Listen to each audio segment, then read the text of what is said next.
Alright. Excuse me, we should be live. Sorry. So, I was getting ready to stream, and I'm hearing a lot of thunder rumbling, so if the draft suddenly cuts out, or we lose part of it, I apologize. But we're gonna try and do a best of 3 here.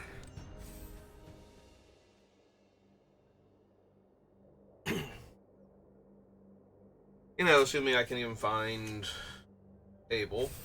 Ah, there we go. Actually, that filled up pretty quickly. The other day, we filled up immediately on the first one, and then we were going to do another one, and that took forever. Seems to be right about in the middle. Yeah, I don't know if the microphone picks up the thunder very well, but I can hear it, so I have to see if my internet connection holds up. One more person. How are you doing today, hypothetical viewer?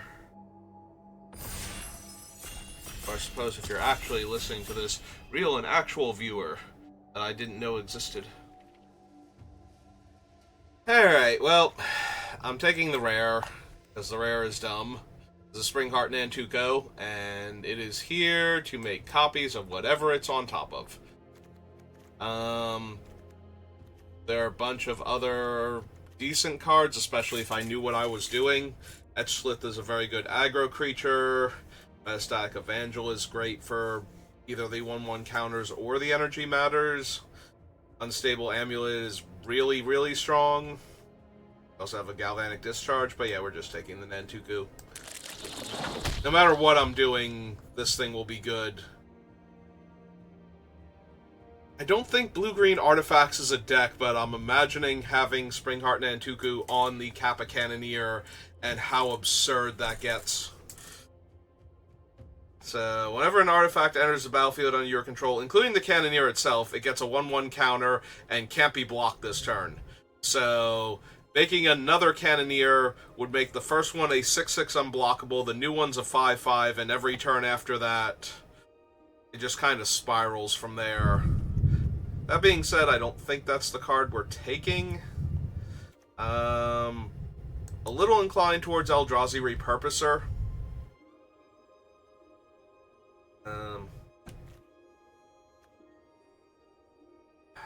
I'm trying to think if there's a good reason to take, like, Rowlin the Implicit Maze over the Repurposer when I already have a good green card, and I don't think there is. Like I said, the Cannoneer is super interesting as a thing to enchant, but I don't think it's one. Well, that's Ulamog. So far, Ulamog is the only one of the Eldrazi Titans I've played against multiple times and defeated. So I don't know what that says about him, other than, you know, he's a big scary Eldrazi, and we're going to try and ramp into him and hope that he gets there. But he is the only one I've actually beaten, and I've beaten him twice so far, out of the 2 times I faced off against him. That being said, we still haven't played with him yet, so I would like to see if that's just other people, or their bad luck. So, this pack is stacked, by the way. We have a Bridgeworks Battle, Basking Brood Scale, Malevolent Rumble, Twisted Riddle Keeper. But yeah, we're going to take the newest Lamog and try that out. And since we've taken newest Lamog, I'm inclined to either take another Repurposer or a Drowner of Truth. There's also some decent black cards going around, but I think I've got a lane right now. Ulamog's 10, I feel like, the thing is that both of these can make Eldrazi spawn, and this one is a land on top of that, but this one's easier to cast and makes 2 of them almost guaranteed. This one I have to have the colorless when I cast it, which, you know, it's 7 mana, should not be that hard. Yeah, I think I want another Repurposer.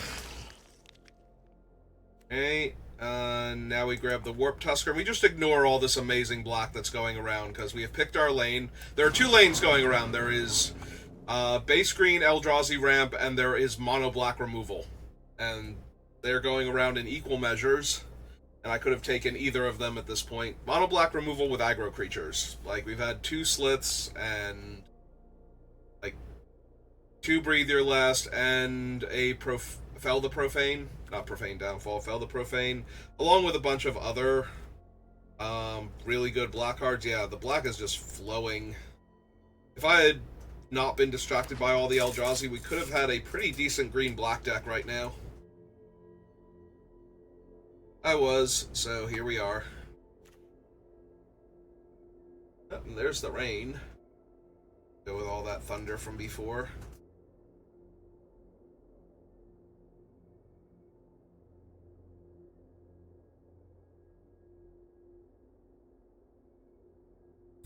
Okay, who's holding up all the packs? Is it you, Bolus? I think it's this Bolus.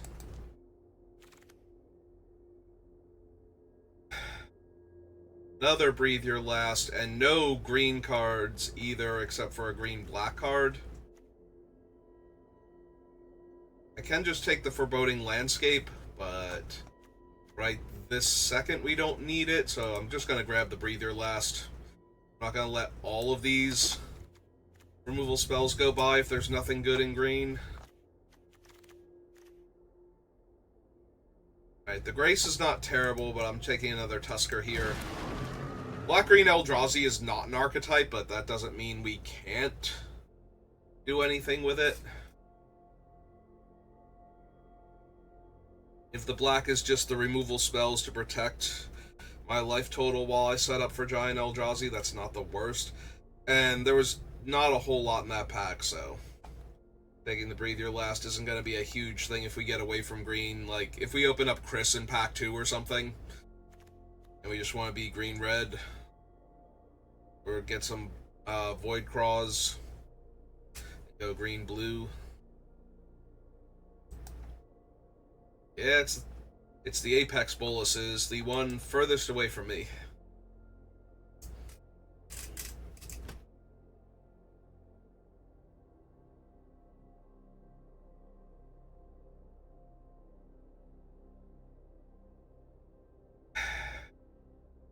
What do you think? I've been grabbing those black cards sooner. There were a lot of good black cards. Alright, the Slith came back around. Expanding Ooze is coming around. It's not land the fixes for this. I'm a little inclined to take the Slith because it's such a good aggro creature. See where we go from there. Now we get a Fetid Gargantua. It's possible I wind up black-green 1/1 counters matter and just use the Eldrazi that we have to ramp towards a random Ulamog, or even cut the Ulamog, depending on where we're at. We'll see where we're at. If I can ramp relatively well, we'll keep the Ulamog. But we're going to need to see some stuff in the next pack.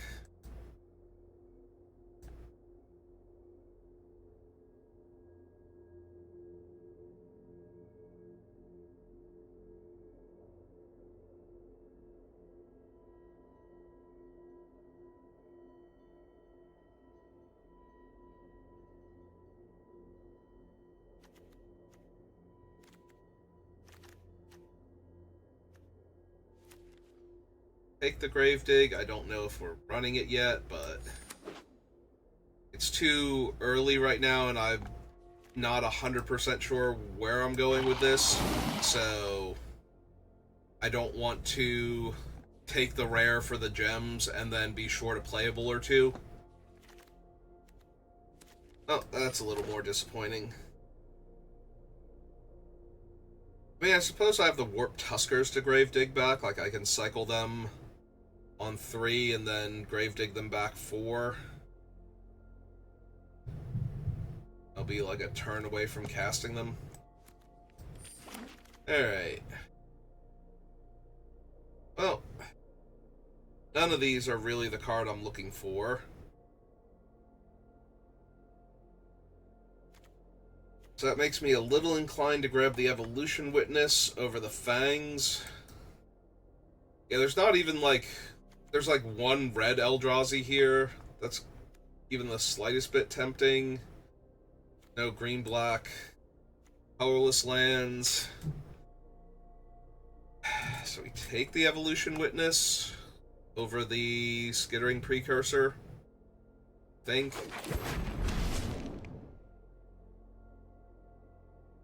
Oh, there's Chris. There's also Waterscape Battle Mage.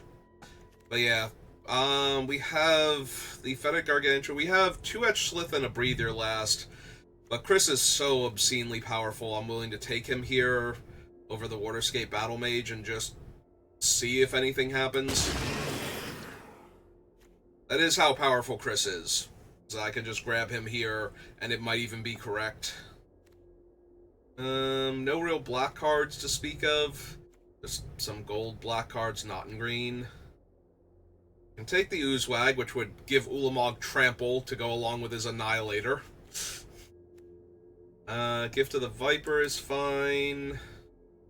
Kozilek's Unsealing is asking me to dip into blue.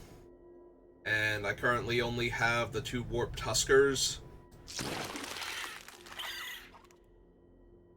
The Primal Prayers, no. The Wumpus Aberration. Ravager's okay. Malevolent Rumble, and another Repurposer. That'd be our 3rd Repurposer. I think I want the Malevolent Rumble, though. If I had more colorless sources, we would take the Wumpus here pretty readily, but...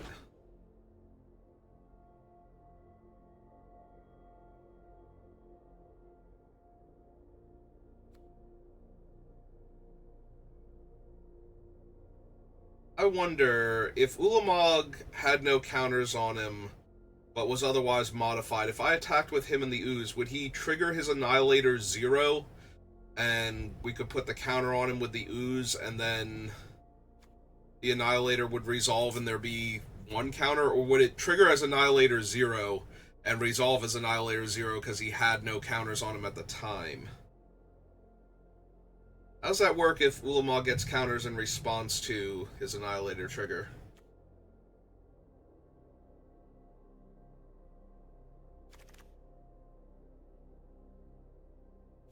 Struce Appropriation. Yeah, none of these cards are really working for me.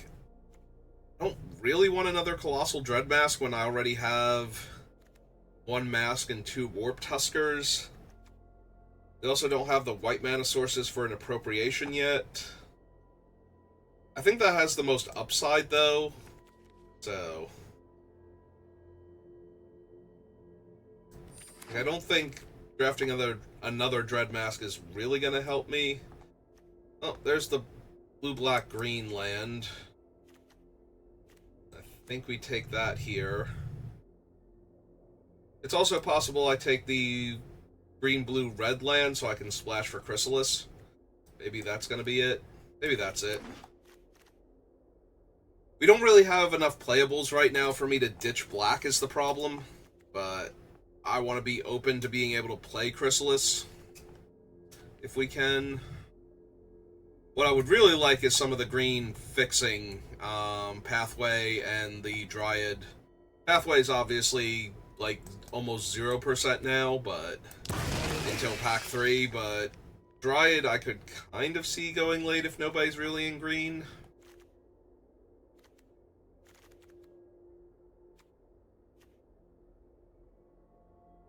Yeah, this draft feels weird. I think I was supposed to be green-black, but I don't think I'm in the right green-black. That's the problem.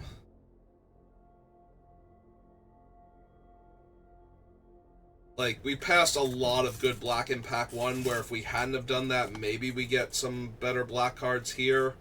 But we're primarily getting the green cards and nothing in black because of all the good removal we passed in pack 1, so... Now we've got to kind of scrap for playables and then figure this deck out. Oh, there's a Wombat. Yeah, we definitely were supposed to be green-black counters here with removal spells. But at least the Wombat and the Chris work really well together, so if this does wind up working out...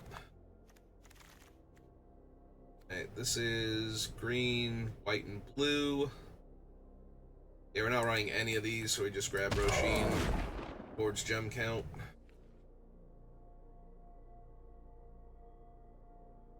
This is only my 20th Modern Horizons draft, so I doubt we're at the point where the bulk rares are giving me gems yet.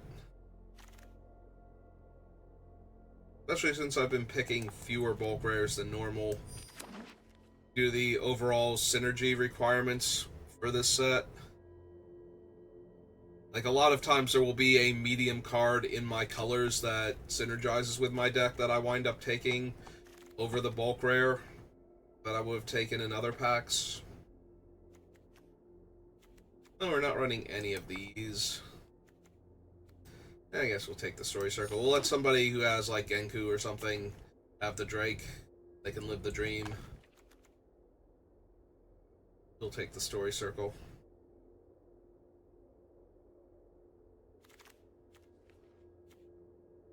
Bulk rare. At least in arena terms, I don't know if this card is doing anything in any constructed formats, but it's a variation on Aloran from Tempest. So there's always a chance, because Aloran decks were pretty powerful, but the problem is that you run out of energy pretty quickly. Since you can't just generate energy a lot of the time. You actually need one of the things that generates energy when your creature comes in. Oh, there's a second Chris. Also, it's not even like I'm taking Chris over anything good. This pack literally has no mono green cards and no mono black cards. And no black green cards. And no land in black green. Yeah, no, taking Chris isn't even a question here. It's like, no, we're taking Chris, and we're gonna try and make him work. Yeah, Lethal Throwdown's not the removal spell I'm looking for, but we do have 2 repurposers and possibly the tokens from Springheart, so maybe. I don't think I want a Foul Strike. I already have 1 Temperamental Oozewag. I don't think I need, like, 3 of them. So if the packs aren't kind and we have to take a second one.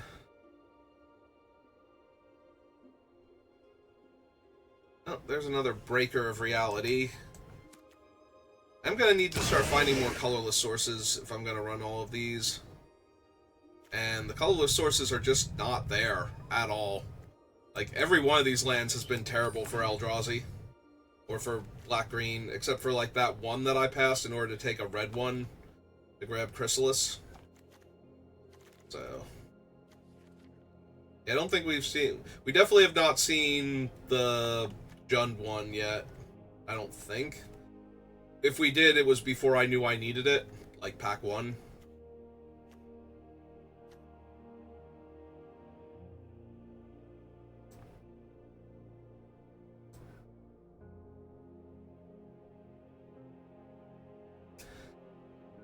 So we're currently at 21 spells and 1 landscape.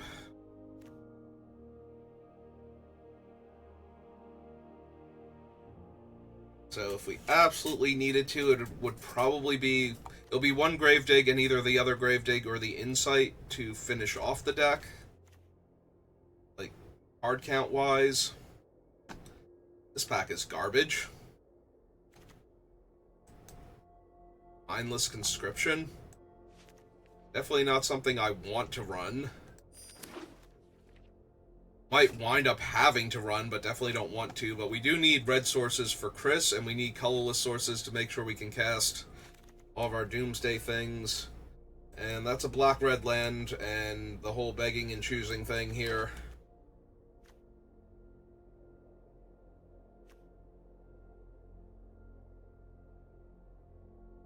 I found that happening a lot lately, where I'm coming up short playables, but it's because I'm drafting Eldrazi and need some colorless land, like colorless mana sources, in order to make the deck work.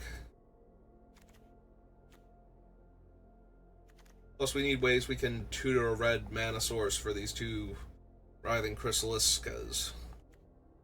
let's be honest, Chris is worth a win or 2 all by himself. Such a dumb card. It is a lot easier now that most people don't get, like, a red-green deck with, like, 4 Chris's and a Envoy of the Titans or whatever, and just get the insane Eldrazi deck every single time. Oh, that's another green-red land. Over a Hydra.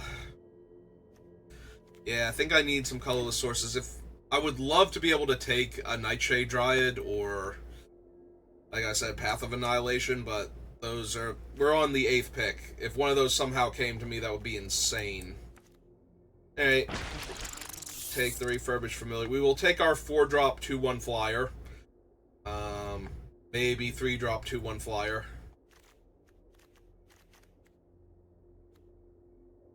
Yeah, unfortunately, I think I messed up this draft in Pack 1. So, I was definitely supposed to be green-black, but not green-black, trying to do Eldrazi stuff in green. This was 100% supposed to be black-green, 1/1 counters, removal heavy.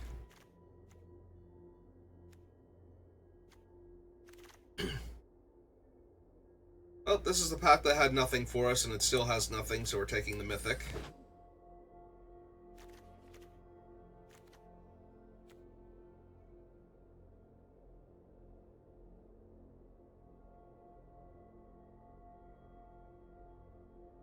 Add one more card.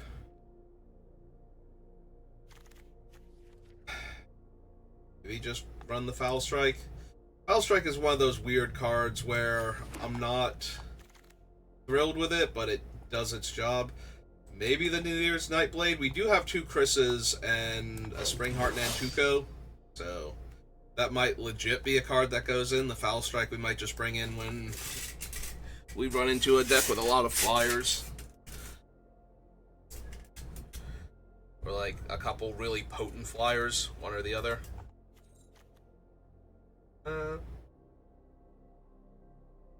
Actually, that's not terrible with our 2 Warp Tuskers, among other things.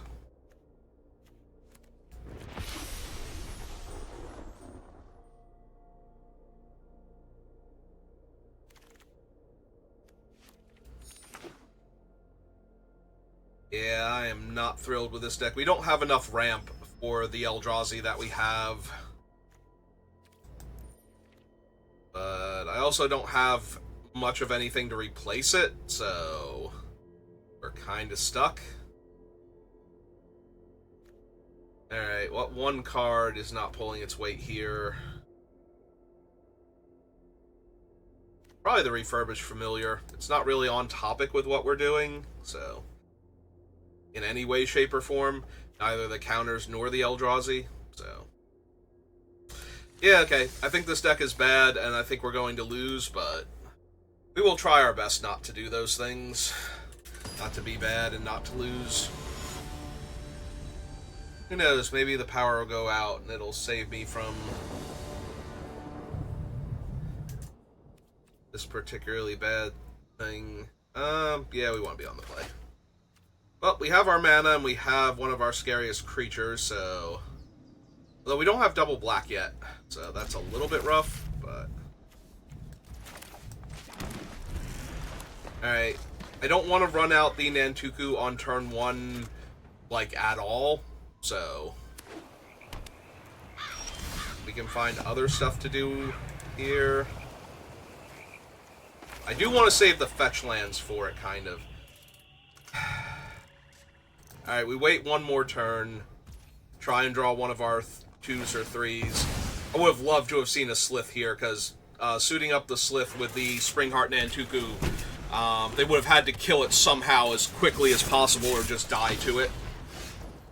Alright, that is not the worst thing to enchant with a Springheart Nantuko, because then we can potentially get it and other things back.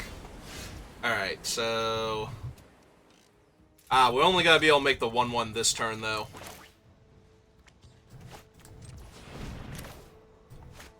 Because we won't have the mana.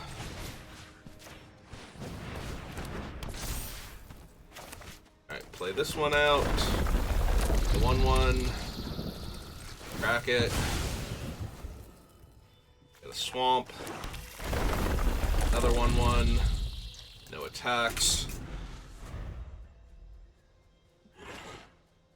The next turn, assuming they don't kill the Evolution Witness here, we get to breathe your last on the Aberration.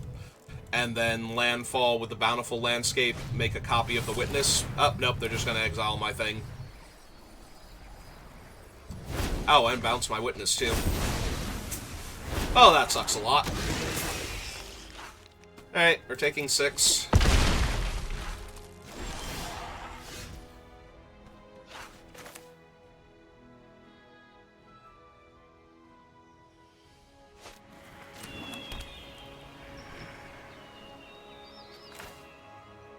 Yeah, we can't afford to be cute about this. We just have to kill that now.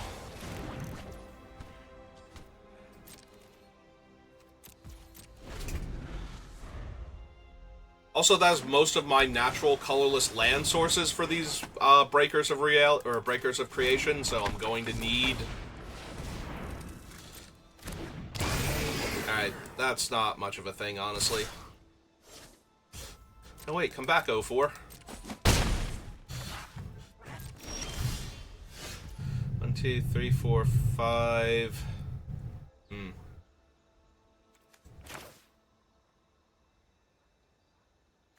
Actually, just a tiny bit choked on mana here.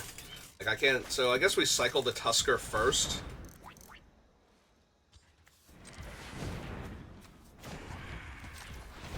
See if we can hit a land here.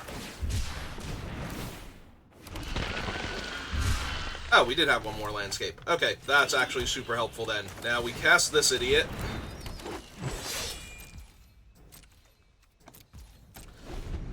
And now we're actually doing alright. Because now Breaker of Creation is a very real possibility next turn to gain me a ton of life here.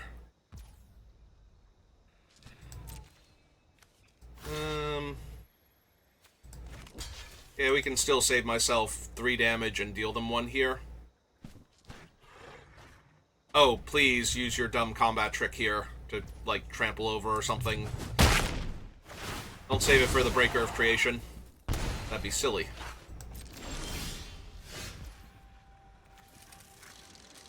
One, 2, 3, 4, 5, 6, 7. We are a mana short. Alright, fine.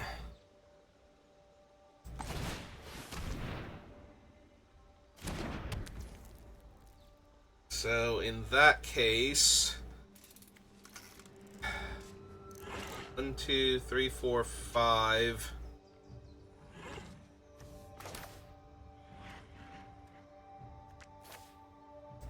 Alright, let's just run this one out then. We need to get another forest at some point in time anyway, but...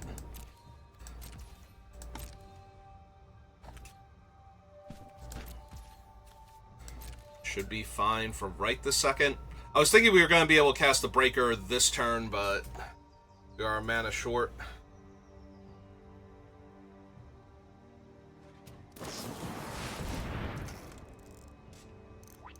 X equals 5. Oh, they're going to scry 5 and draw 1. Alright. Well, can't really do much about that. So, that's the thing. 5 top. Everything on top of their deck is hot fire, and they're going to draw all of it. Okay. Guess I'm dead, then. Guess I am really super dead, because there's no way.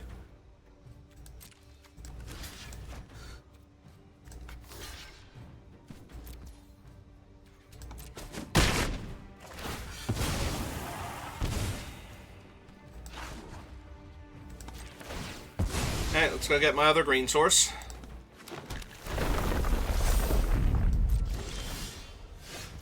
Oh, there's Chris.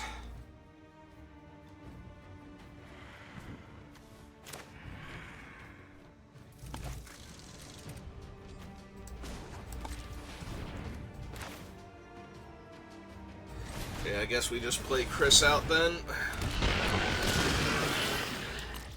Yeah, there's no way I can win this game if they topped 5 cards correctly.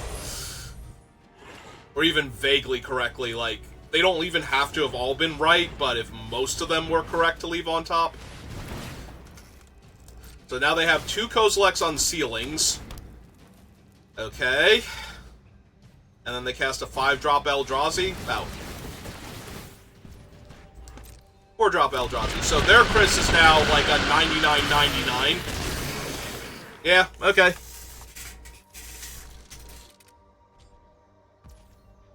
Their Chris is way better than my Chris, and I'm not going to live long enough to take advantage of everything, so... Hey.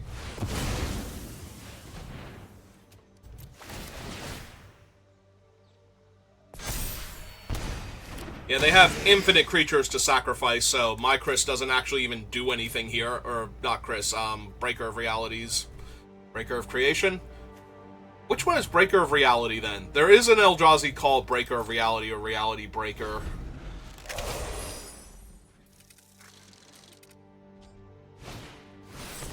Oh, cool, they have another Wastegate Battle Mage. That's great. And it's a colorless source, so they can bounce my... Oh, they're gonna bounce my Chris? What? Oh, never mind, they get to bounce my entire board. Right. Never mind. Yeah, as soon as they put 5 cards on top of their deck, it was just like, yeah, there is literally no way I can win this game. Unless that was somehow incorrect to have done.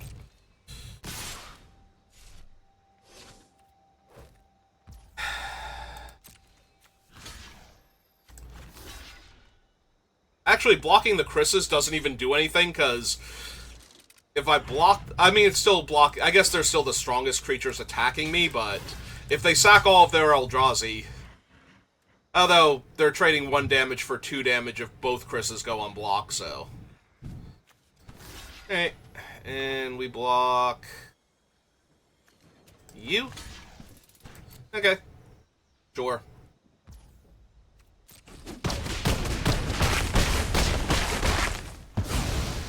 Alright, so they lose 2 more. Which is nowhere near enough.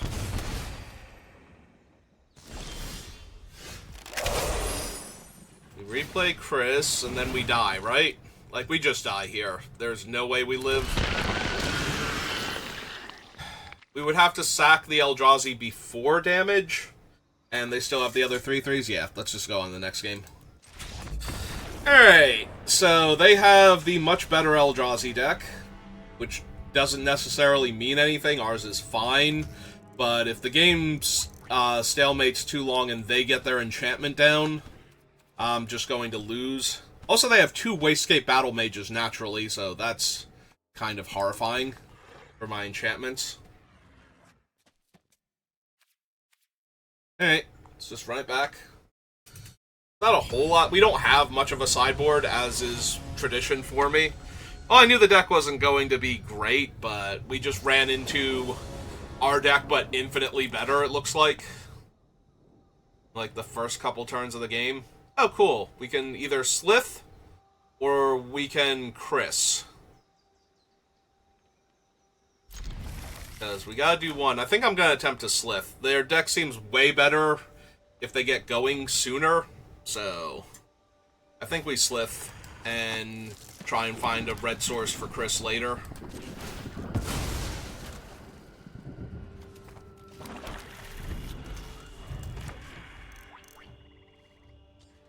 Yeah, our deck lacks in the synergy department. Is that our red source? Cool. I guess we can play it out. Play the forest next turn.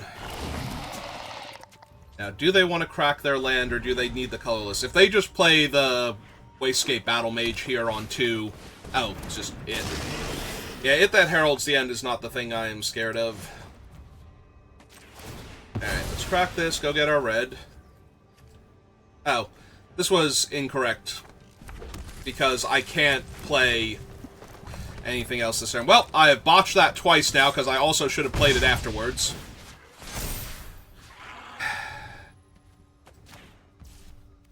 Sure. No, I really botched that. That's 2 counters I missed on that thing. So, not only am I doing poorly, I'm playing poorly. Okay. This is fine. Oh, they're cracking that one. Oh, they're cracking both of them. That's a little bit surprising. They have 2 Wastegate Battle Mages and they're cracking both of their lands here.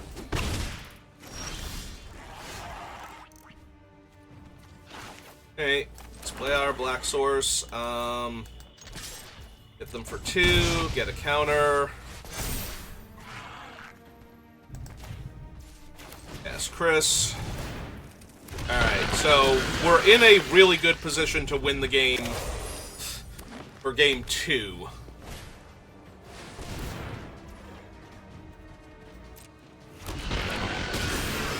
Oh, their Chris is unfortunately 1 point bigger than my Chris. Really? Really? We gotta do this now? Alright, fine. Alright, let's actually play this stupid thing out now. Play my 4th land. Yeah, this should have had so many more counters on it.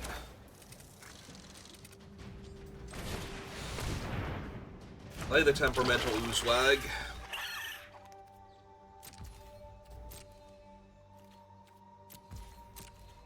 Three, 4, 5. Alright, so we can play Warp Tusker next turn, which will give us back Chris parity.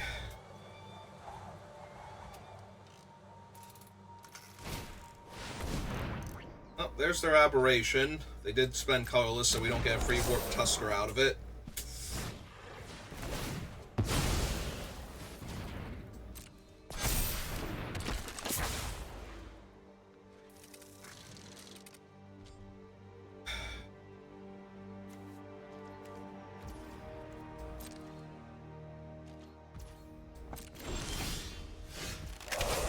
Alright, second Chris is pretty good, not gonna lie.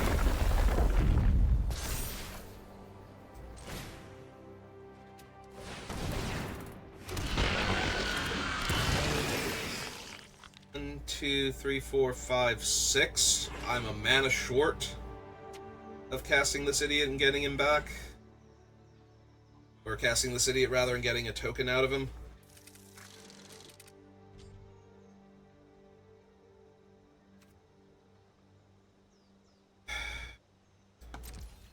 I hate passing because I think their deck beats mine in the long game, and I don't want to give them more time, but I also don't think I have the best attack here. We'll level up the Oozewag end of turn, depending on what they do.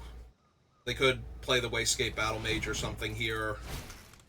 Ah, they have a Path of Annihilation. Terrific. Yeah, they have all of the things that I wish I had, plus some of the things I'm glad I have. So, yep, that's some more O4s. My way. They have 10 trillion mana. Alright. Level up the Oozewag. Guess I'm gonna need him eventually. Where's my Wombat? That would help me break parity against their army of Chris's here. Or their Chris and their whatever, with my army of Chris's.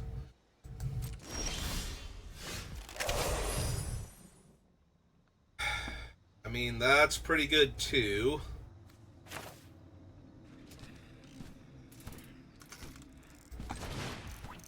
Alright.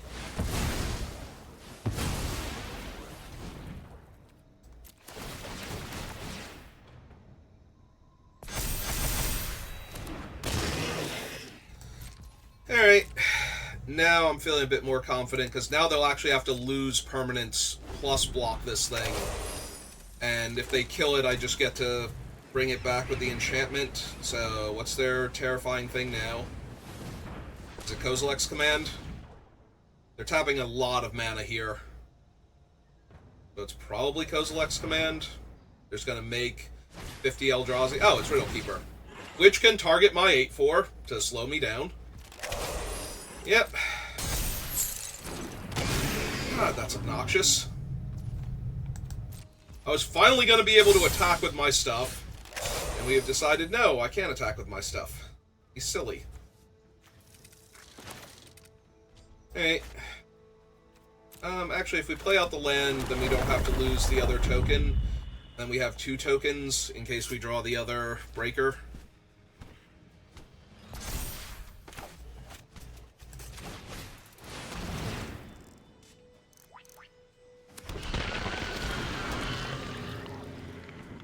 Let's see. They have 3 spawn. They can make theirs a 7/8. I have 2 spawns. I can make mine a 7/8. That's not helping anything. Okay. Also, they just have a 7/7.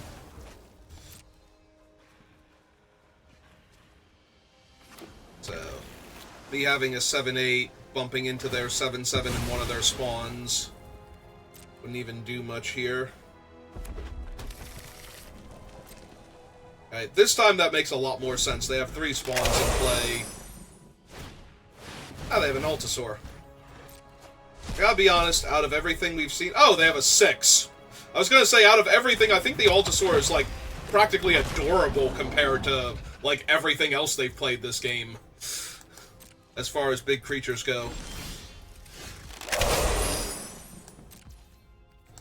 Alright. Finally start attacking here. Yep. I'm actually okay with that, because that takes away colorless sources after they've sacrificed their land, but yeah, they're going to be able to discard lands to 6 here in order to get their stuff back, so I kind of need an out to him.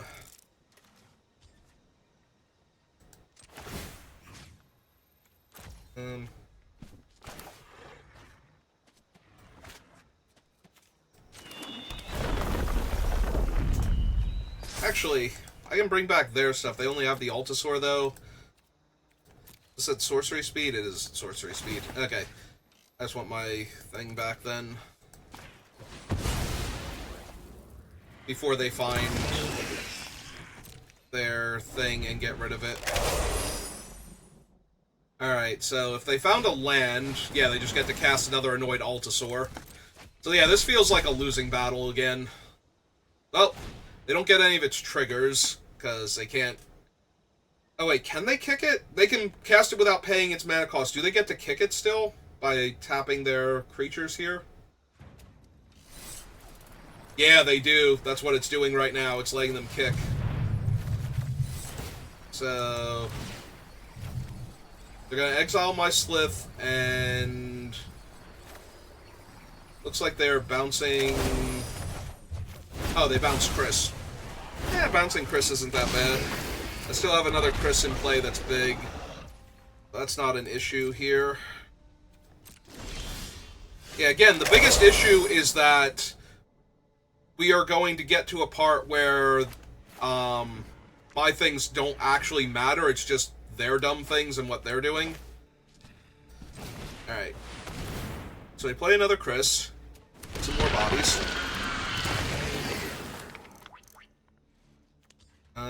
Yeah, this is fine. We bestow this on the breaker.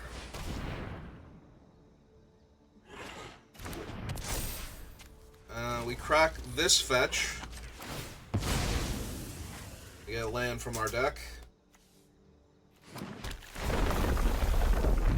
And we sack one of the tokens to pay for it, so we get another breaker for our Chris's. Alright. Maybe now? Maybe this is good enough? If we... because now when we draw lands, if they don't find their other wayscape soon, we just get more breakers of reality to attack with each turn.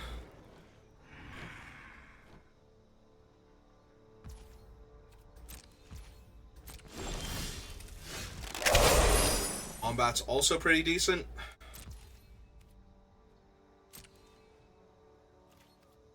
Okay. Just keep annihilating.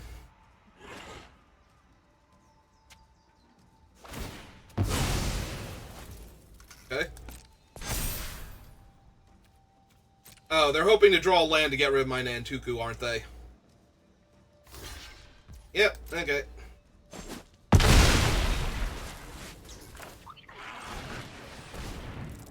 Well, let's get this guy down.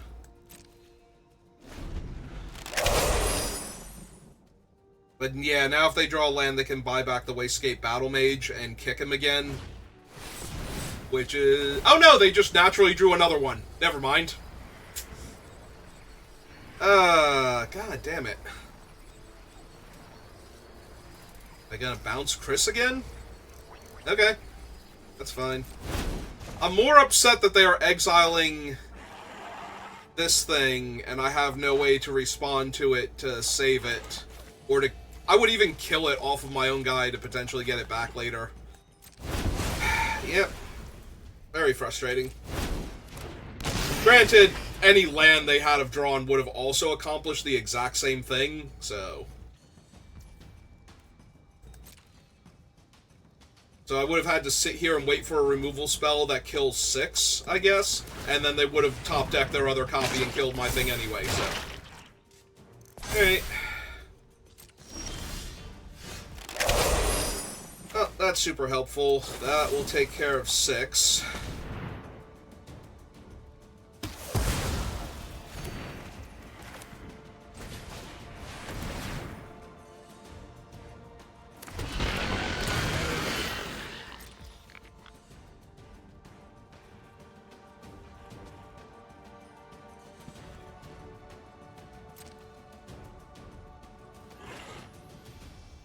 Alright, so we do have another one of these guys in our deck. I think we push with this one.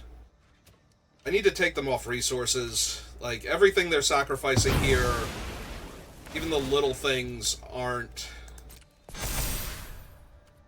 things that they can just, you know, be fine with. Like, them sacrificing creatures means they don't have a Dread Mask. Like, they can't put a Dread Mask on this and make it an 8/8. Also, they didn't block with Chris, who is a 9/10 right now, after that. That's kind of interesting. Yeah, they have a 9/10 Chris, and they did not block there. Alright, where's Ulamog, now that we've done all of this? Because the more stuff we sweep away from them, the more devastating Ulamog's gonna be. Also, he gets rid of half their deck, which is currently 9 cards. Rounded up.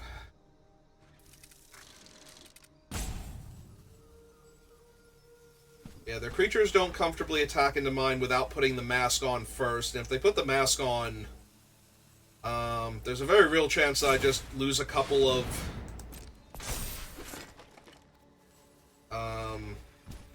the Eldrazi spawn, because every one of them is 2 counters on my thing. That also drains them for 10 here. Or, I'm sorry, 5. I don't know why I thought it was 2 life all of a sudden. Hasn't been 2 life yet. If we could get the Nantuko... I've done that once. I've gotten the Nantuko on this guy. And that was hilarious. That's terrifying. I'm at 28, but they do have the enchantment in their deck, and I've seen that thing pop off.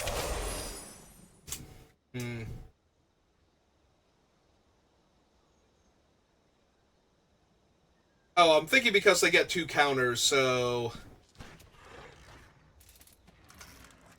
If my Chris's were suddenly both +10/+10 and trample, and my opponent lost 5 life... 4, 5, 6, 7, 8, 9. I'd be 1 mana short of casting Ulamog if I draw him. Again, I don't think it favors me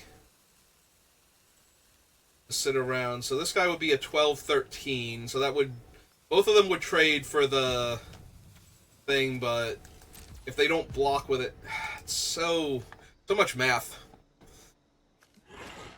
Like, if I attack with both, and they don't block with the 12/12, I think that's still okay. If they don't block, they go to 22... Oh, if they don't block, these are lethal. Yeah. Alright, fine. Let's rumble with our Chris's then. Also, our Chris's are going to gain trample, so if they don't block with enough stuff, they die here. They're out of Eldrazi to sacrifice. If they don't force me to lose all of the tokens, Ulamog is still on the table next turn. Alright. Yeah, we make them re-equip the mask and get rid of their flyer here, so...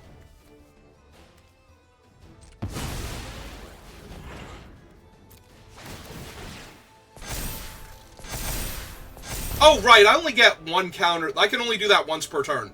I confused the thing. Shoot. Can I still kill their guy here? No, I can't. I messed up. This is only once per turn. Ah, I got by the once per turn thing. Yeah, okay, I messed up. I messed up bad. That was a mistake on my part. Alright. So we don't want to sacrifice any of the other ones. Yeah, I was supposed to order him first and lose 2 more tokens and kill him. That was a huge mistake on my part. I've completely blanked on him. They have 2 of Flesh Rakers and the enchantment. Yeah, never mind. Their deck is strictly the better version of mine. They have so much better stuff going on. I'm an idiot. Alright, so how much damage am I taking? Save me, Ulamog. Please save me. Yeah, I think I just have to take it here now because of that. Because I only have the 1 blocker.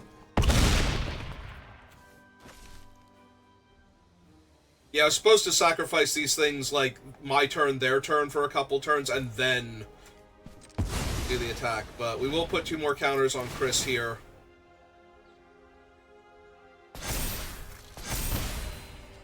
Drain them 1. Go to my turn. Yeah, that is not the Eldrazi I needed. I do get another spawn, though, so we can drain them 1 here.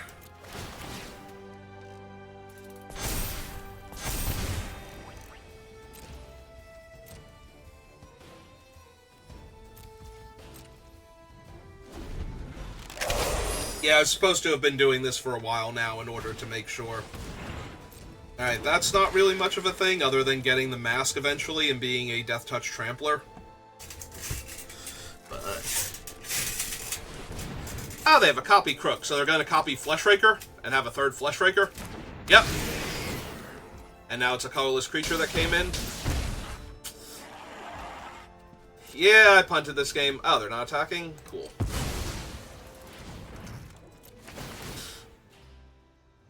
Seriously, save me, Ulamog.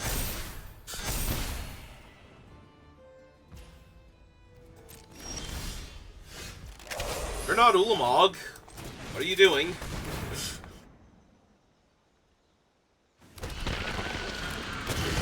Yeah, we are so dead to them actually getting, like, anything good here.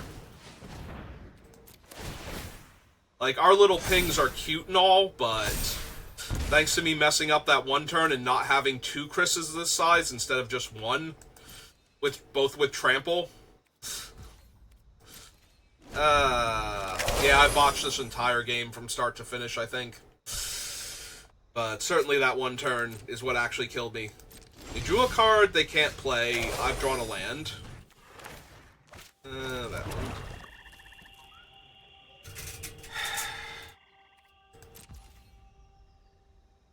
Do I sack 1 more spawn? I guess so. We'll save the last one because I can always activate that one, since I only have the 1 left. The only downside to that is, oh, they have it. They're just sitting on it.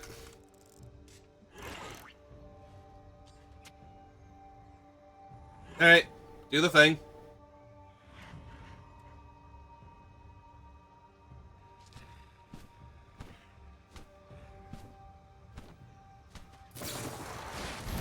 Yep, that'll do it, because they make X spawns. Yep, okay.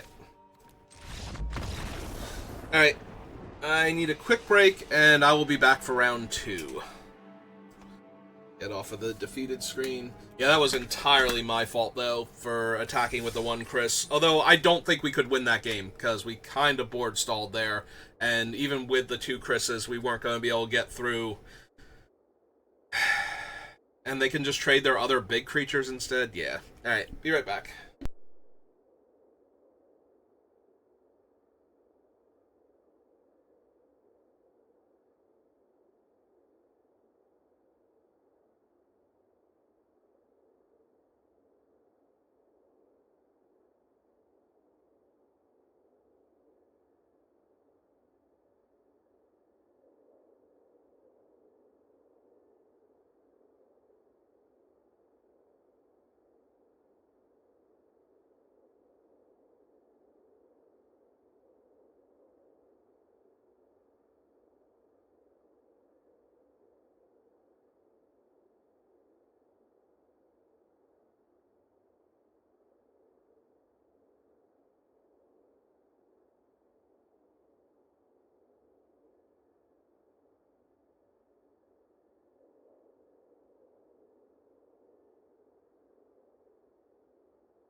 Alright, sorry about that. That took quite a bit longer than I was expecting, so I guess I'm glad I lost, so I had time.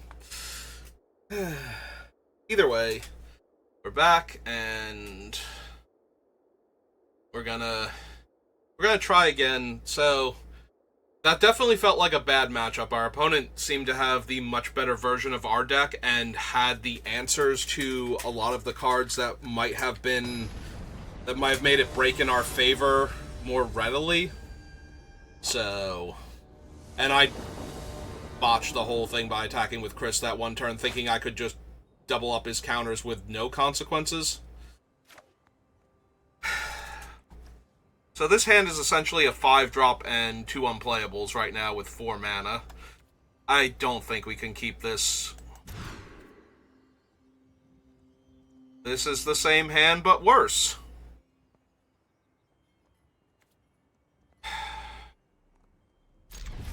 Alright. Well, we put him on the bottom and we hope to draw a swamp, followed by, relevant cards. Alright, there's our swamp. Alright, so now another land and then Chris? Maybe? I don't know. I don't even know what makes this hand good, but we already mulliganed once on the play. And our opponent's starting off with a turn 2, 3/3. So we are well on schedule to losing the next round, too. In fact, we're ahead of schedule for losing the next round, because this game already feels unwinnable. Mostly because I had to mulligan and I have a bunch of, expensive cards in my hand, and our opponent is on the aggro plan.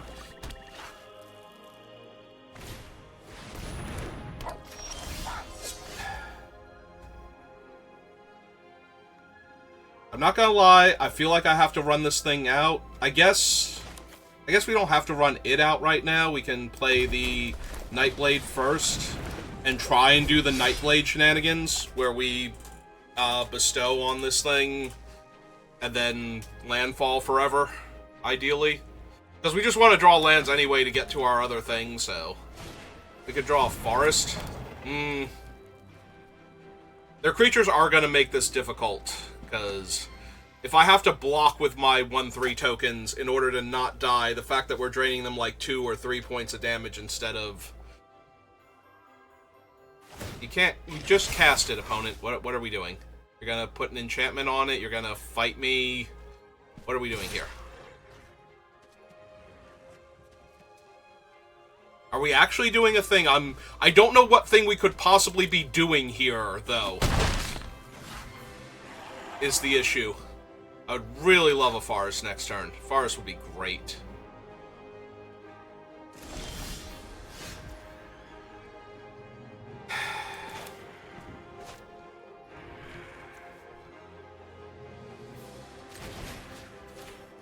Alright. Let's bestow on this. Play our land. Make a 1/1.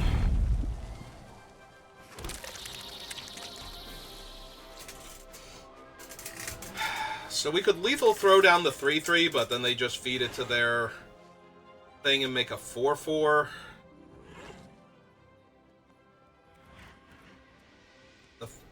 Although it's still going to be a 3/3 menace regardless. Yeah, I suppose we do that then. The other option is to wait a turn, try and get a copy of the Nightblade first. So that way we drain them for 2. Yeah, it's too much damage, though. Sack a creature. Kill that.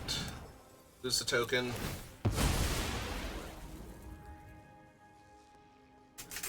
They are down to 3 cards in their hand, so if we hit some lands here... Oh, they didn't even feed it to their 3/3.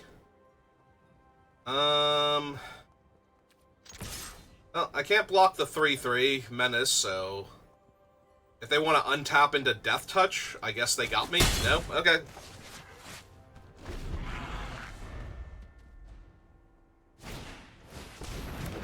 Okay. That's fine.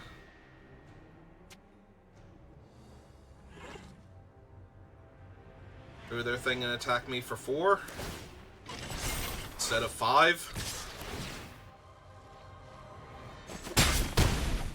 Alright.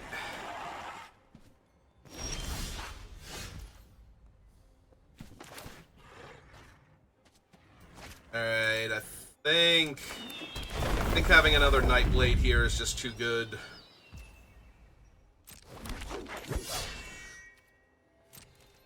Then we can crack this, get our green mana, and make a 1/1 token.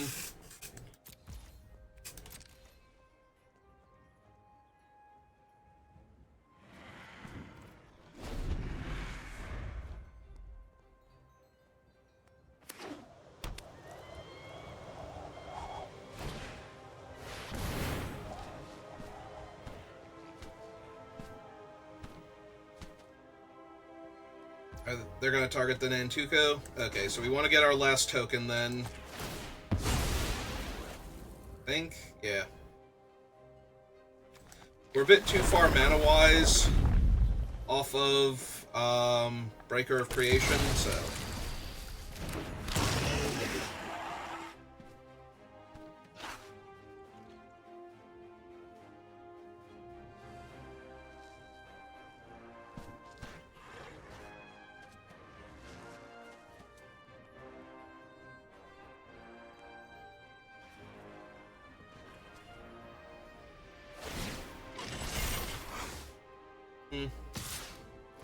Wonder which one of their creatures they would sacrifice if I blocked with all three.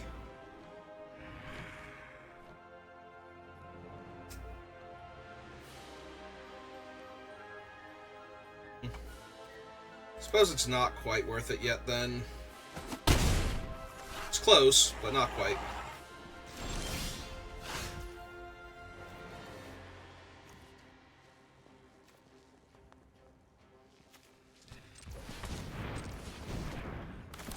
Let's see what's on top of our deck. Get our 0/1 token.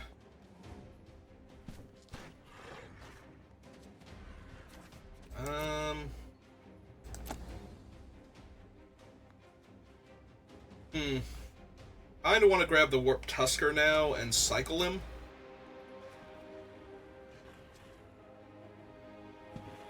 And have the 2 0/1 tokens. Yeah, it seems fine here.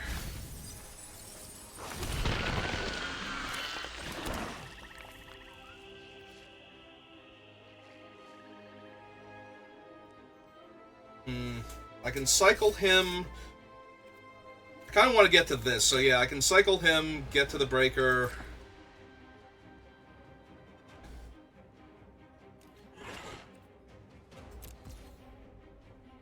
The other option is just running out the 4/4 here, cycling him next turn. They lose 2, I gain 2. I have a 4/4 in their way. Yeah, maybe that's just better. They only have 2 cards in their hand. This way I'm draining them for 2. We can still cycle the Warp Tusker. We have to find another colorless source, though, for the Breaker afterwards, but...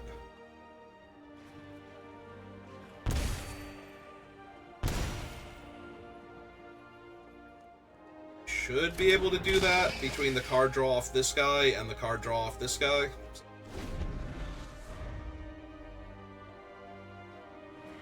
Assuming that they don't just, like, Dog Umbra him or something, or Lethal Throwdown, or...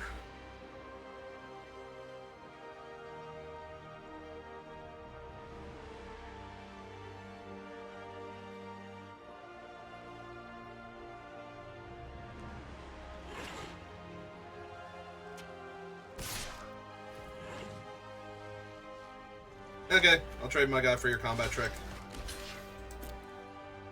Which combat trick is it? I'm assuming it's the +1/+1, untap him, Death Touch, and Reach. Yep. I didn't want it to be the indestructible one, though, and block with the token also here, so... Ah. Well, that's gonna actually be a problem. Because I can't afford to lose too many more permanents. Okay. It's hard cast to 6/8.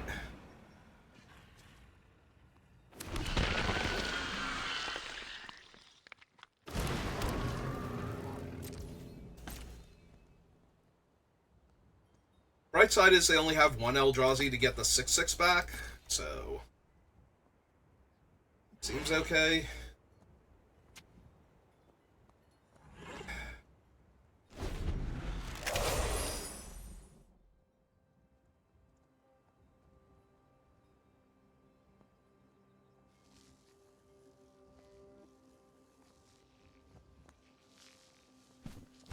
turn we get to gain 8 life.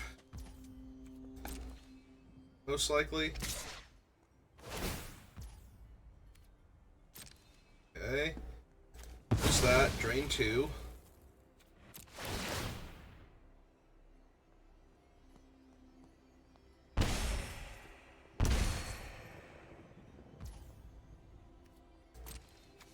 They have another +1/+1 and indestructible trick. Or not indestructible. Death touch. Alright. I didn't want to play into it before. If they have the indestructible trick, I'm going to get blown out here. Oh, no. No, I won't. Indestructible doesn't actually kill my guy. It's only the death touch trick that will... And this way we're actually killing him, so... Oh, it's Foul Strike. So, I'm 1 point of damage short of killing him again. Okay, that's fine. This is fine, because it doesn't actually kill my 1/3. We're going to gain so much life next turn.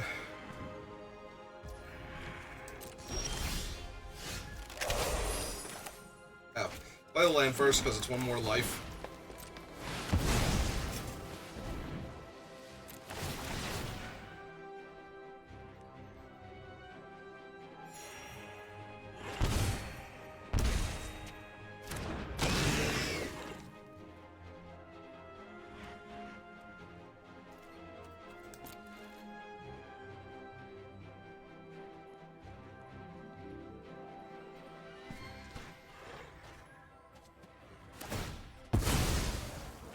Okay.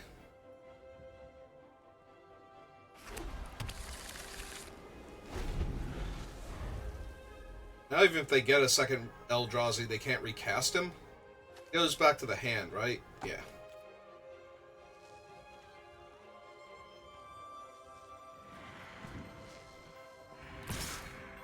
Really? He's still coming in?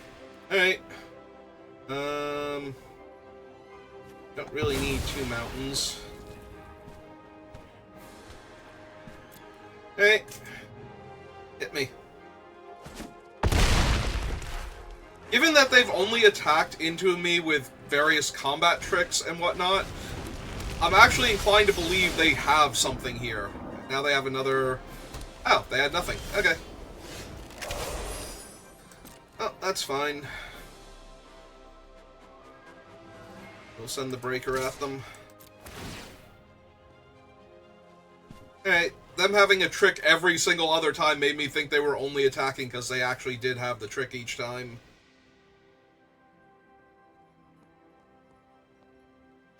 So good for them. Okay. Still have to sack 2 permanents.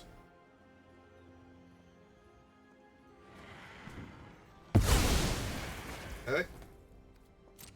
The blocks. I was gonna say, I put the 4/5 first here, because I definitely want to kill that. If they want to sack one of their other creatures to save the Dreadmobile, that's fine. Okay. So, Thief of Existence dies. I'm the opponent. I get to draw the card. Alright, so...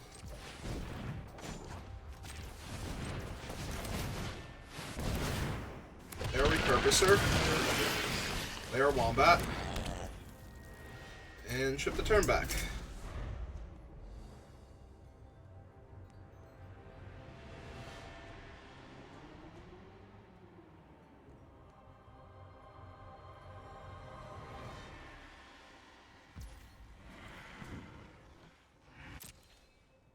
I was gonna say, they can attack with him, but don't really love their chances. Yeah, lose it first.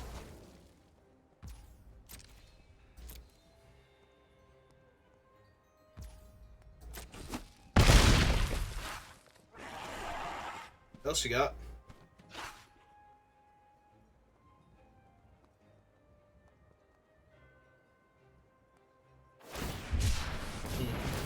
Cycle Drown Yard Lurker.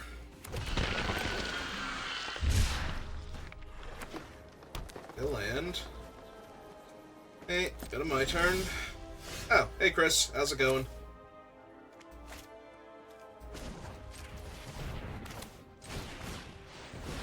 So this is Chris. I don't know if you've met.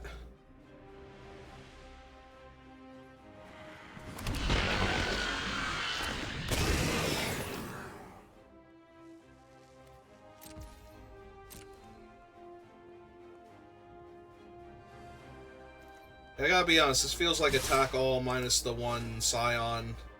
See how they want to block. Because they might just be dead here. We have 6 points of drain, so if 5 points of damage looks like it's getting through, they just lose on the spot.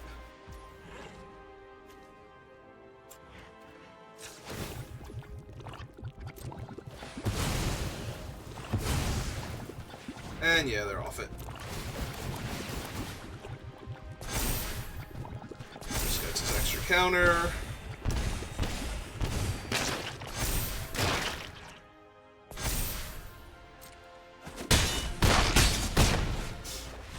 Alright, they're playing fine, but their deck seems way worse than mine, and mine didn't seem great to begin with, so... Alright. Like, I think they're trying to make the best of a bad draft, it looks like. Their colors are kind of all over the place. So... I think we're fine. This is a relatively easy win. If we don't draw very poorly and I don't screw up massively. Yeah, they're playing fine, but from what I can tell, but their deck seems really terrible. Yeah. Yep, this seems fine.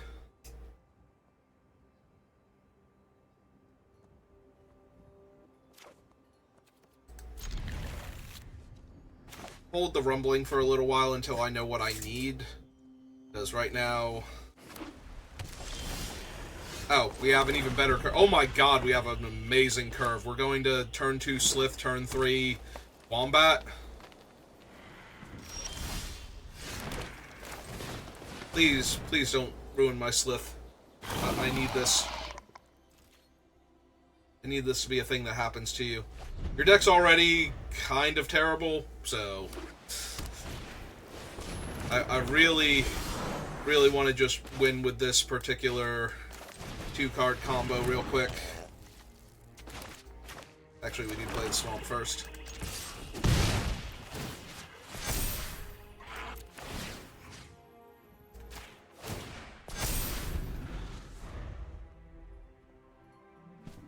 Yeah, not throwing shade on the opponent because their deck is bad. I have gotten some train wreck drafts before. This one is not particularly a good one, but I do think my draft went better than theirs, so...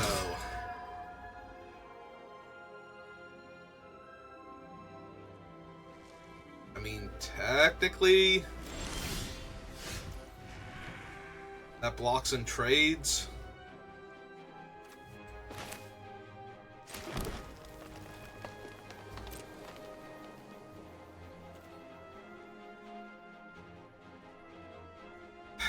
I'm a little worried, actually, that they'll have, like, the Death Touch trick or something here.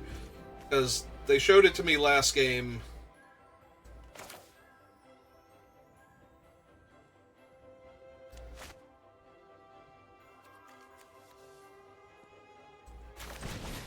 Yeah, the first striker with Death Touch all of a sudden is just going to be an issue, so... let's not walk into that right now if we don't have to. When I can develop out my board instead.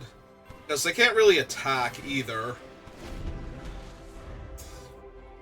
Otherwise, like, if they attack with their creature here with the idea that they'll untap it and it'll have First Strike and Death Touch, that's super neat when it kills one of my 3+ power attackers here, but...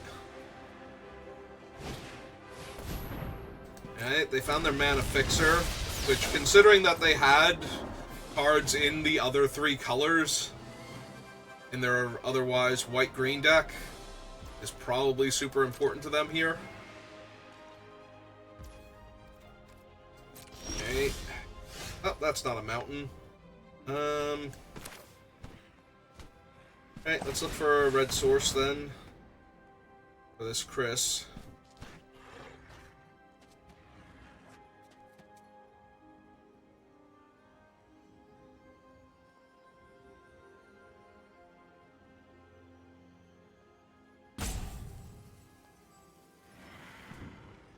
Oh, good.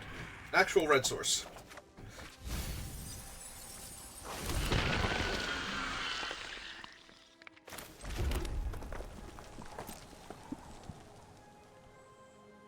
Alright, so... let's see if they have the trick. Let's see if their guy has First Strike and Death Touch.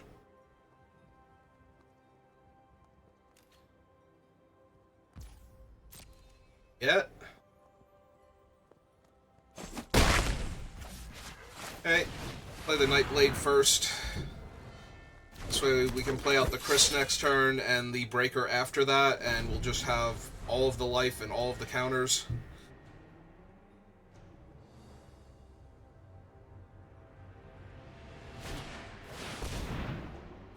Oh, there's their Eldrazi Ravager.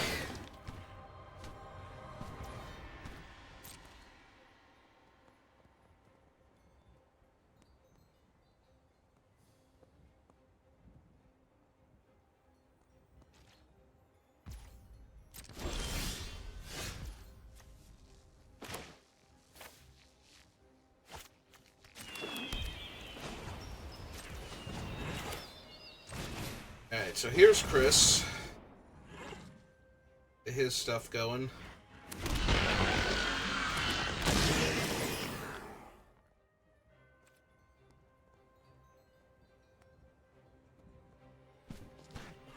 Two cards in hand.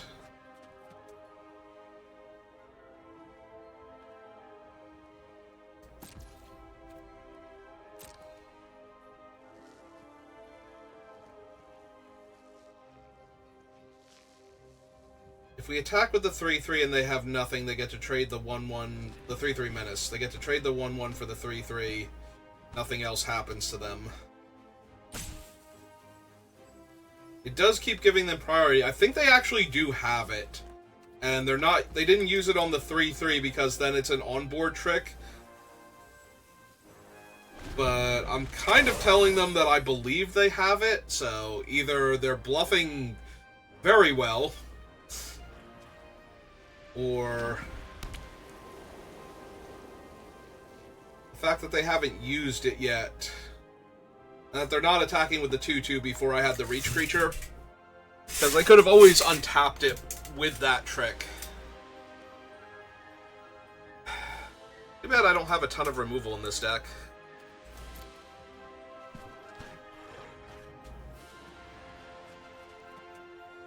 If I could find Breathe Your Last, I would definitely run a lot faster into their board, trying to get them to use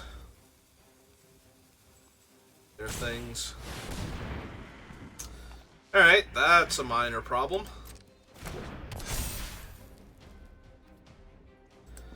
That's a 13/13 Annihilator 1.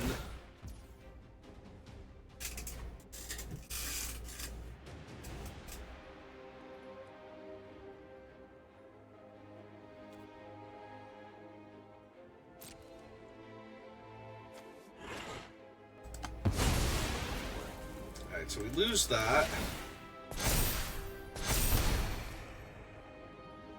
This is only a 4/5. I have a 2/2 in my way to block, so assuming we don't have monstrosity, assuming we don't have like trample from the Oozewag or something, they block Chris and take a whole lot next turn. Like, I think I can take the 13 here, that's not the issue.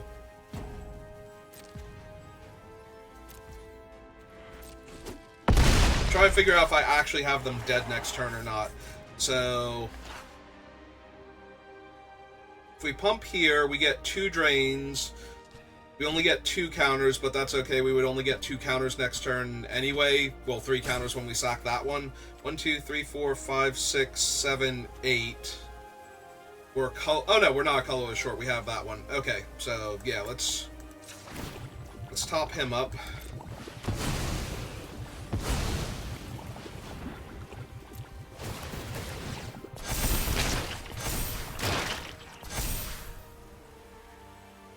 Alright, go to my turn now.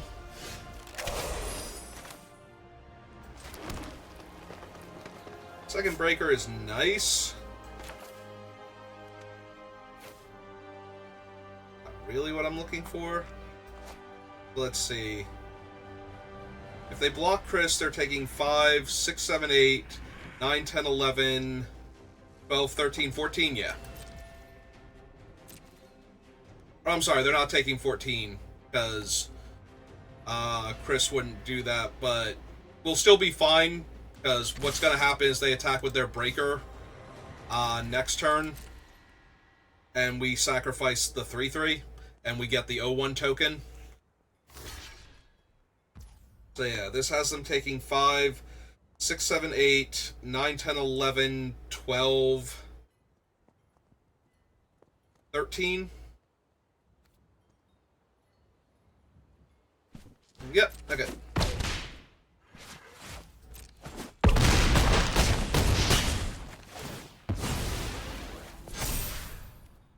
That gets 2 counters. We will remove one of the Hydra's counters just for funsies at this point.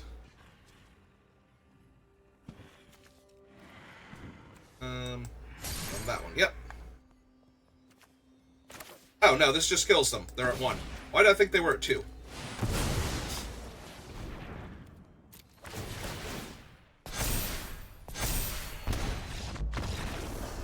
Okay, I thought they were going to 2 for some reason, and that we were going to have to lose the Eldrazi,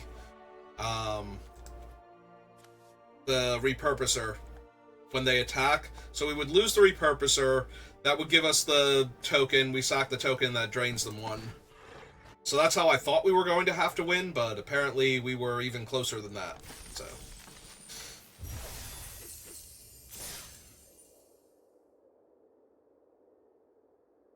Oh, better to be off by 1 in favor of killing your opponent even easier than you thought, than to be off by 1 and miss killing them when you thought you were going to win and leaving yourself dead on board.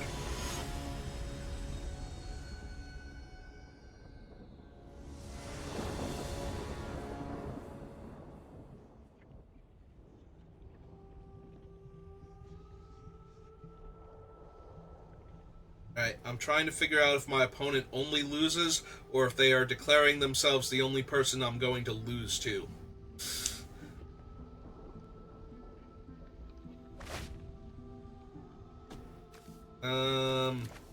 Yes. Like, it's not the best, but Double Chrysalis was strong in week 1, and it's strong in week whatever number we're up to. Especially if we're gonna do that.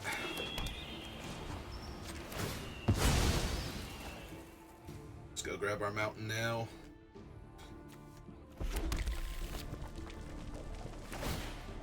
We do need a 4th land, though, to pull this off. Go 4, 5, 6, 7, 8. So yeah, if we hit some running lands off the top, and we actually stick both Chrysali, our opponent's just going to lose, because we'll have 2 giant Writhing Chrysalis into Ulamog the Defiler. There's not a whole lot you do about that, besides lose the game. But if we don't draw lands, this is going to be awkward. Forest first. I could run out the swamp first with the idea that if we draw another swamp, I might need to breathe your last on something on turn 2 or 3, but... I really don't want to have to play this and cast this and have to adapt it to get back our 4th land. I'm absolutely going to try and set that up if we don't draw land naturally, or better play in the meantime, but...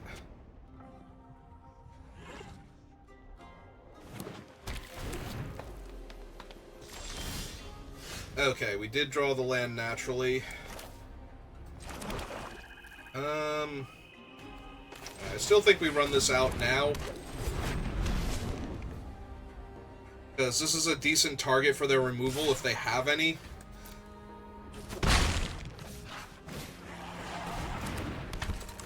Okay.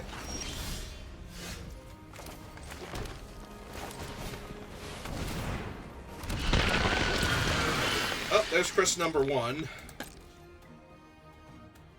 The attacking into their 0-4 does nothing.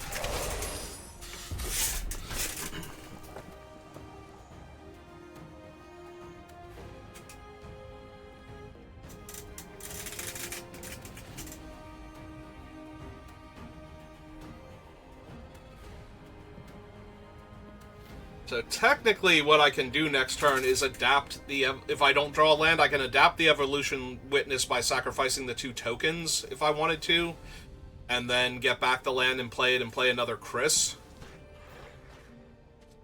I don't know that that's necessarily better than just trying to keep running out Chris's until they're dead, so...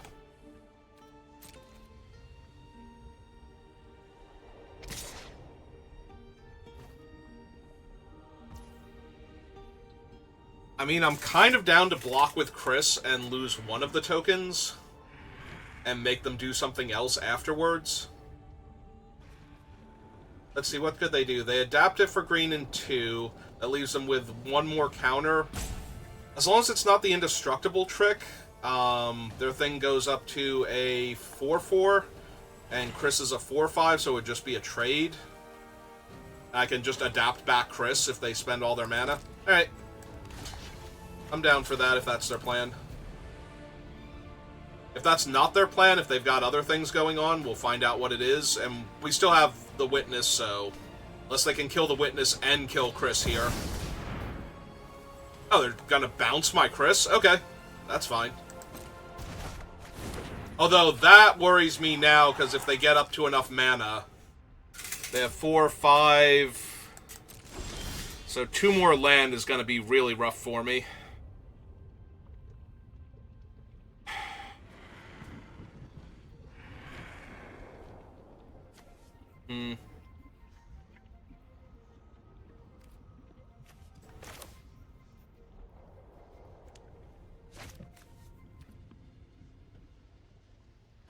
Alright, so...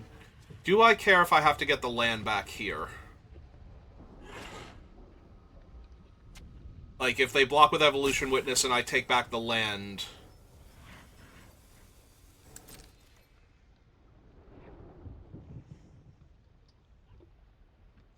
The only problem with that is that then we're not running out... Okay, so yeah, we just run out Chris again. Alright, so 1, 2, 3, 4, 5, 6, 7, 8. So Breaker is next turn if we want him. If they play a land, though, I'm a little worried. Because I have to worry about the 7-drop. Bouncing all of my stuff. We have a lethal throwdown for whatever it is. So that's not the issue.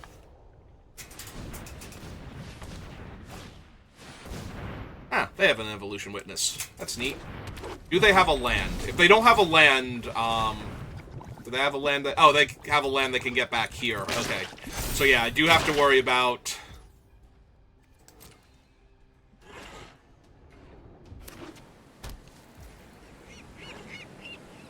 One, 2, 3, 4, 5, 6, 7, 8.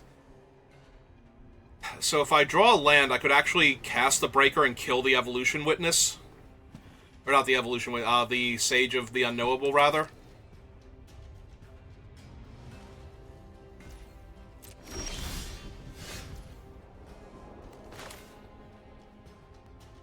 Which I'm not gonna lie is super tempting. So we went 1, 2, 3, 4, 8. So...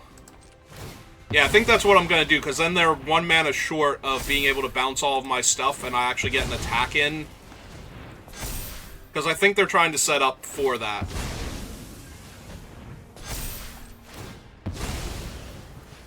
Four, 5, 6, 7, 8. Cast the Breaker.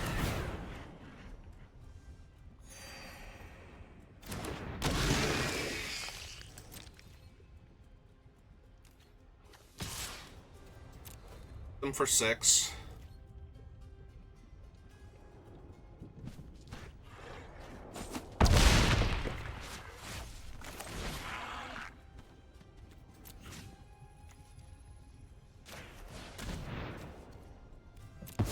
That puts them 1 mana off of their bounce, or, yeah, their mass bounce spell, which means next turn we get to attack them for 14, Annihilator 2, and that will keep them off of it forever. So they have to have something this turn for the Breaker, and if they have something for the Breaker, that's fine. We still have another Chris and a Breathe Your Last, so... It's not like they win if they kill the breaker here, but if they don't kill the breaker here, we win. So, okay.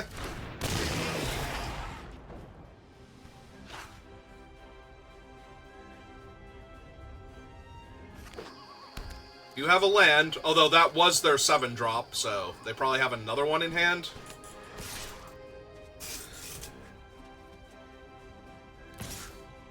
They're just gonna chump Chris next turn. 1, 2, 3, 4, 5. 6.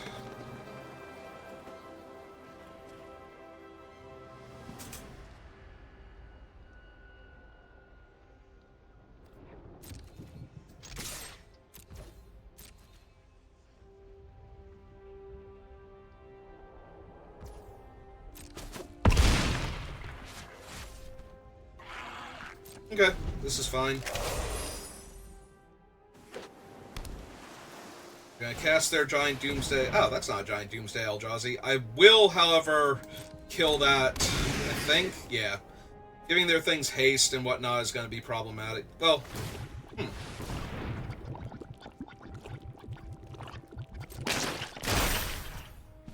They are trying to kill me here. At the beginning of combat on your turn, target creature you control gains haste and +X/+0, where X is the number of Eldrazi you control. They only have 1 blue mana left over, though, so if they can't kill me here... So this is 3, 7, 8, 9, 10, 11, 12, 13, 14, 15, 16, 17, 18... I mean, we're going to breathe their last on one of their guys mid-combat when they attack anyway. Because we need them to attack here. And then we can just play Chris and kill them. Assuming they attack with everything. Yeah, they're attacking with that and that. Okay, so they are going to go for it. If they have the indestructible trick, I lose, but that was true regardless, because I wasn't going to be able to kill their guy pre-combat either. So, it's just a question of which of their creatures am I killing. Because if this doesn't work and they die and they attack with not enough here... Ooh. Now they're backing off?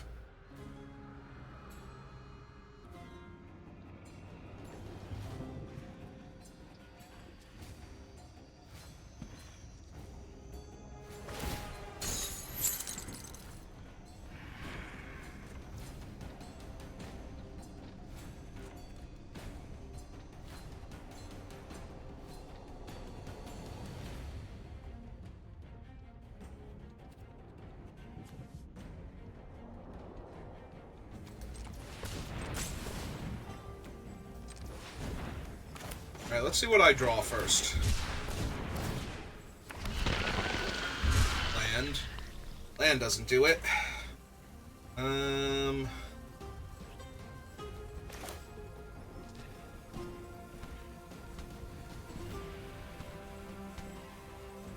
am debating if I want to take this damage, so it'd be 4, 5, 6, 7, 12, down to 7. We have 3, 6, 7. I'll be able to cast Breaker? Yeah, okay. So what we're going to do is we're going to kill this one instead. Take the hit.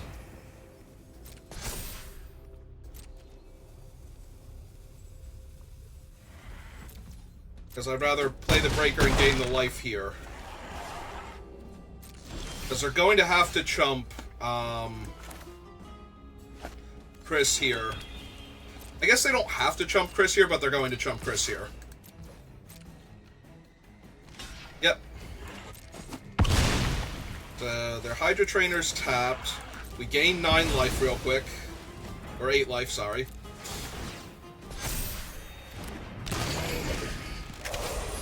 Their thing stays tapped, so even if they can bounce my entire field, we get to go Chris plus Repurposer here. Yep.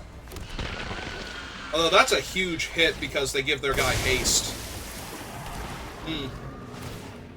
6, 7, 8, 9, 10, 11, 12? Yeah. Alright.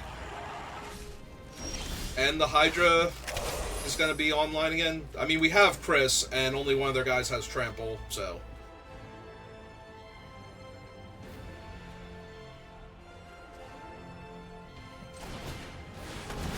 Okay.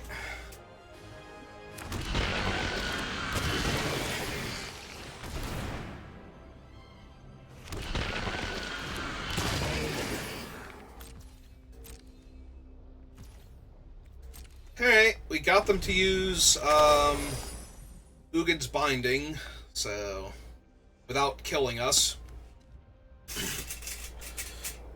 So now we just have to live through this turn, and I'm pretty sure we're stable after that. Even if we can't cast Breaker, we can cast another Chris and another Repurposer, so... Well, that sucks. That is literally locking down my other two guys. And putting a lethal haste creature into play, too. Yep, never mind. I had to kill the... I guess I had to kill the Line Breaker, then, that one turn. That was my fault. Okay. I thought we were setting up to kill them, but yeah. Alright. Well, I botched that one. That was definitely on me.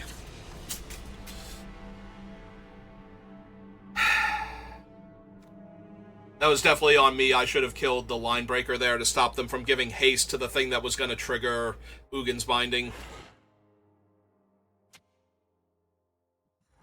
Alright.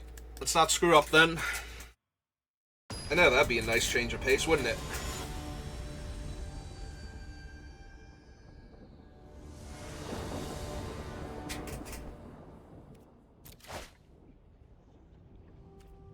Well, this is a very fast start against their Eldrazi deck, so maybe.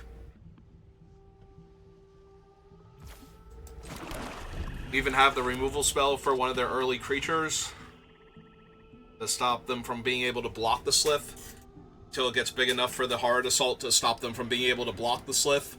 And we keep cycling in that manner until they're dead.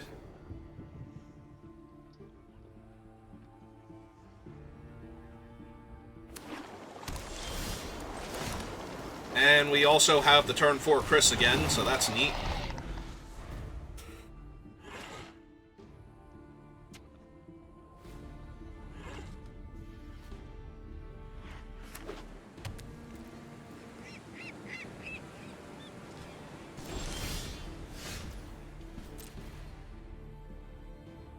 They could have Binding here, like take the hit from the Slith and then bounce it. Nope, okay.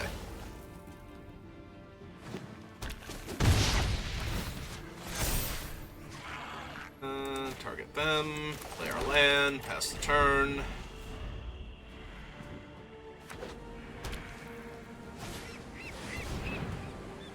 Yeah, I'm probably just gonna kill that. Although, no, we want to play Chris next turn.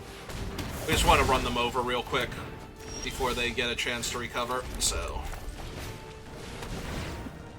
I was thinking we could attack with the Slith and get the counter on it and then punch out the Void Craw, but then we're not playing Chris this turn, and that seems terrible.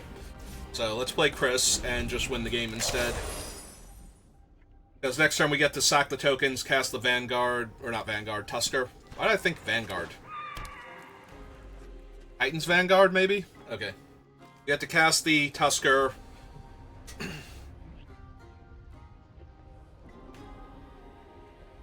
So yeah, right now they look like they're in terrible shape.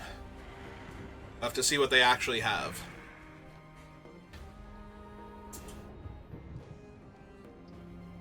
There's also a chance I just buff up Chris and eat whatever they have with Horrific Assault, depending on what it is.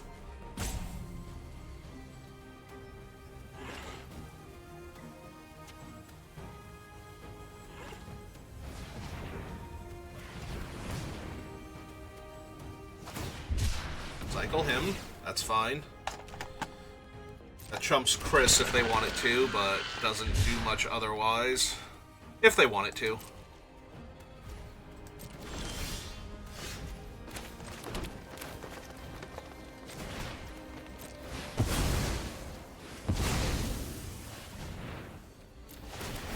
They might not be able to afford to chump Chris, though. They might need the mana, since we killed Voidcraw, which is what I'm hoping is happening here. Strict Serenade. Okay. It's fine. Chris is still huge.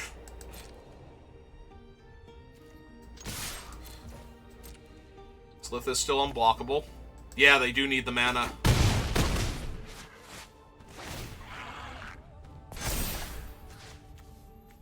Remove the counter from that land. Take that land. Alright. So we have 10 damage on board. But that's unlikely to actually connect entirely next turn. So, what is their thing this turn?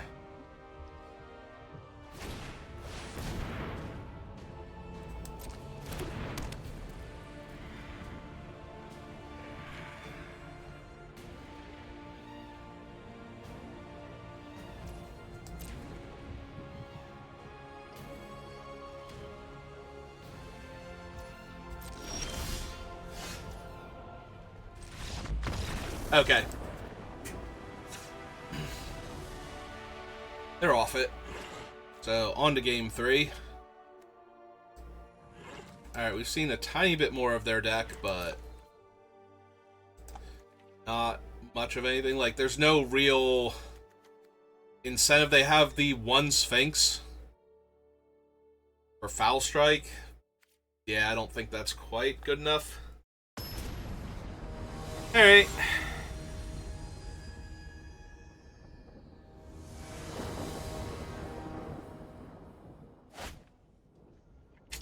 Well, this is literally no lands, so we have to mulligan that. This is literally no lands, we have to... Wow! Really? Thanks, Arena. Thanks, that was cool. I like the part where I literally had 2 no-land hands in a row. That was fun.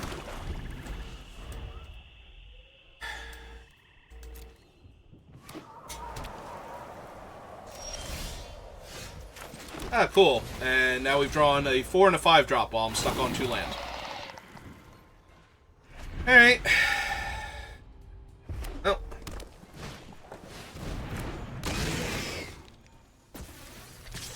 And they have a turn 3 4 power trampler on the play. With haste.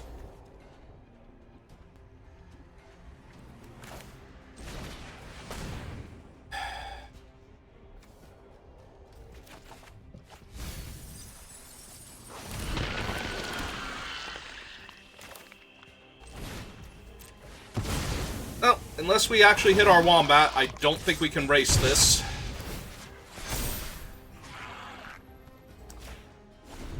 I mean, it's a cute trick and all, but... Although, we will have the 4/4 next turn, so maybe there's a world where our 2 menace creatures just keep hitting them. I do like seeing them play that out as a land and losing 3 life. I don't know what they're going to play here, though. They probably still make me sad. But playing that out as a land and paying the 3 life gives us a little bit more for our attempts to race them.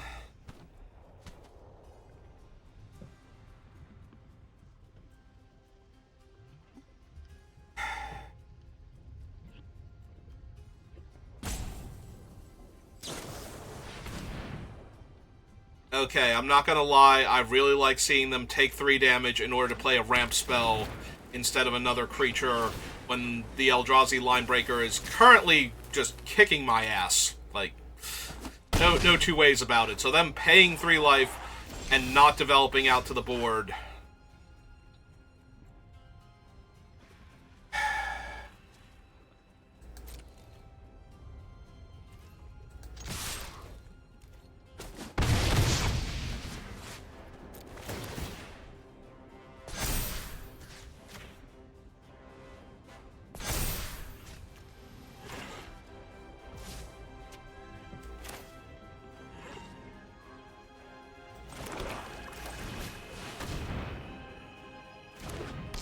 Alright, play my 4/4. To their 4/3. There's a lot of stuff they can have here that's gonna ruin my day, but they actually have to have it. So we have to hope that they don't, because we mull to 5. If we pull this off on a mull to 5... No, because that bounces the 1 Slith, exiles the other one. Oh, they're gonna bounce him? Sure. And now they get to hit me for 5 down to 7. Oh, they get to hit me for 7 down to 5. Even better. Even better. Forest would have gone a long way there.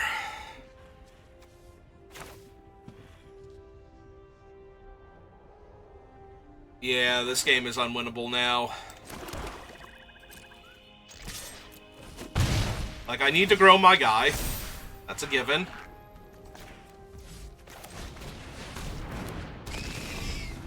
And I'm going to chump... Assuming if they play a colorless creature, I think I just lose. They put the trample on the line breaker. Well, they put the buff on the line breaker because it has trample. That's 5, which is lethal, so I block that. Maybe not. Maybe the Eldrazi by itself isn't lethal, but... Oh, never mind, it's Rail Keeper. That is 1,000,000% lethal. That taps both my blockers. Alright, well, we tried. We rolled to 5, and they had the best start they have had in our 3 games. Like, Linebreaker turn 3 on the play against an opponent that mulled to 5. Like, what were we ever going to do? We wouldn't have beaten that hand if I had gotten to keep all 7 cards. Let's be honest. I would have kept that hand because of the double slith, but we wouldn't have won that game if I had all 7 cards in my hand because I couldn't even cast half of them.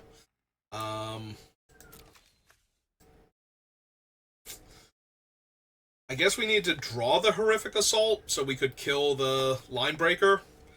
But I think it was actually under the land and the Ulamog, so that wasn't happening anywhere near fast enough, and Ulamog is a dead draw, so... Yeah, we had to Malevolent Rumble there, and it just didn't work out. Okay, it happens. So, we finished... What, 1 and 2? Yep, okay.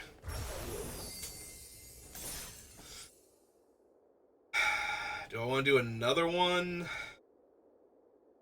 I guess we could. So if you're watching this live, give me a minute, but if you're watching this on YouTube, thank you for watching, and I will see you next time.